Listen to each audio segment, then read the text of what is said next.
Yasher koach. Baruch atiyeh. It's a lot of davening. It's makes, we do what we do because we love what we do. It's true. It doesn't mean it's not tiring.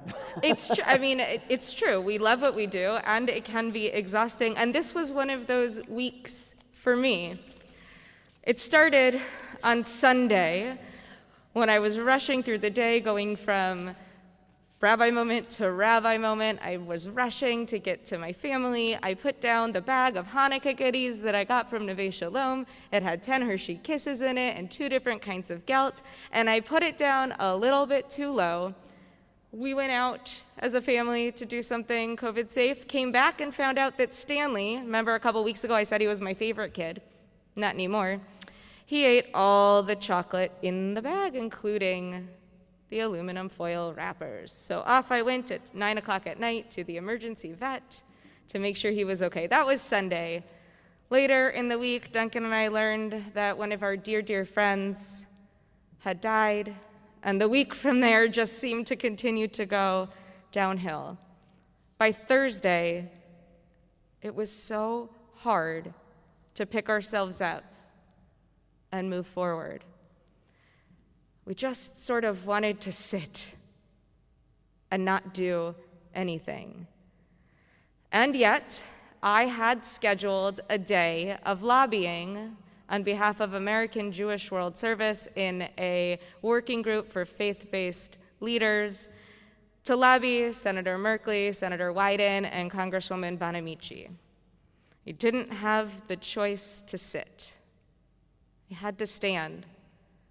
Our work was important. It was lobbying each of them for foreign aid, especially in the times of COVID, not just for foreign aid and medical assistance, but for the Rohingya, the plight of the refugees,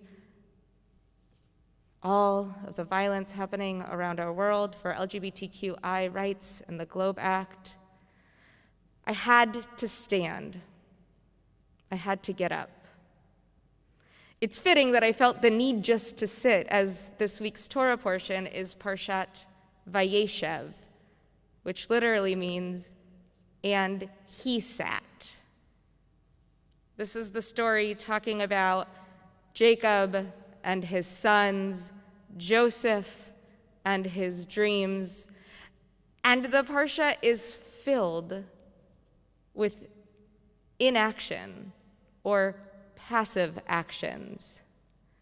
Joseph, of course, shares his dreams with his brothers, and they are not too thrilled with what he's dreaming about them worshiping him, about his position of power. He's scolded not to do it, but that doesn't seem to stop him or change the way that his brothers think about him. And so the brothers are together, scheming as only siblings can do. And they come up with the idea of throwing Joseph in a pit and hurting him.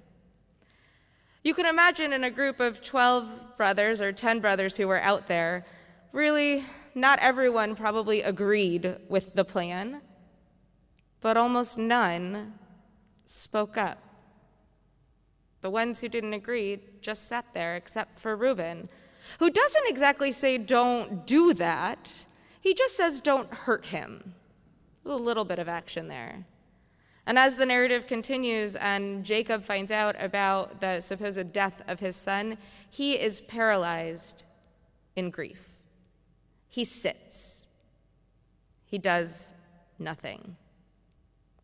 That's in contrast to the holiday that we celebrate right now, the holiday of Hanukkah. Because we see the story of the Maccabees, we see the story of a people who are facing religious persecution. And they could have sat. In fact, there were a group, the Hasidim, who didn't believe in war at all. But there were also the Maccabees, who stood up for what they saw as justice and what was right in their world. And they fought the Greeks, they fought the Assyrian army. They fought for their rights because it was too important for them not to. And I imagine them at the end of this war, knowing that they had won, they had survived, and they walk into their holy space and they see it in ruins. After all of that, the exhaustion they must have felt, they had a choice. They could choose to sit and wallow in their grief at this one moment of destruction, or they could choose to clean it up and to persevere, to push forward. We know what they chose. They cleaned up the temple, they righted all of the knocked over furniture, they swept up the mess, and they were looking for a way that they could create meaningful lives moving forward. And that's where we get to the story of the oil. Because Hanukkah is as much a story of resilience as it is one about how tiny little actions can grow brighter and brighter and change our world. And so what happened with the oil? They found just the tiniest amount, and the hope was for just one day to buy time to get more oil.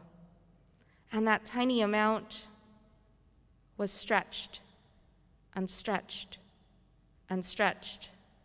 And as Cantor Biton was saying earlier, our tefillot, these prayers, the ones that we say today, are because that oil stretched, because of the ability of the Jews in the temple to find a way to stretch their faith and their actions so that it could continue to grow and grow beyond the rededication of the temple, beyond Sukkot in the fall because they missed it, in the winter because they missed it in the fall. Beyond those people, it stretched to us today. And here we are living in a world where we have a choice. In the midst of the darkness, we can choose to be light. We can choose to sit and be beat down by our weeks, which, yes, sometimes it's important to just sit for a minute. But as we see in Parshat Vayeshev, as we see in the story of Hanukkah, we also have an obligation to stand up. As I felt this week, as I was reading over the materials for what I was supposed to share when I was lobbying our leaders, the idea that one tiny word or one tiny amount can change our world still holds true. I learned that $1 a year per American funds all U.S. government foreign assistance programs to provide access to safe drinking water. $1 a year per American. $1 can barely buy you a candy bar on its own. But put together, it creates light. 50 cents a year per American funds America's contribution to finally eradicating polio. 50 cents. I don't even know what you can buy for 50 cents on its own these days. And $3 a year can fund work to defeat malaria. $3 a year per American. The miracle of Hanukkah is that resources can be stretched if they're put together. One drop of oil is one day. The jar of oil brought light 8 days and lit the passion and the strength of the Jewish people to move forward. As we stand here in times that feel bleak, times when we rely on each other more and more and can see each other less and less, I'm reminded of the story of Hanukkah, of the work that can be done when we raise up our voices, that we can indeed grow, that we can change our world step by step. And so this Hanukkah and this Shabbat, I urge you to think about what's one step you can take, what's one action, whether that's sending a card to somebody to let them know you care, or that $1 to help make a difference with somebody else's dollar, or even just sharing your voice as a part of the greater world.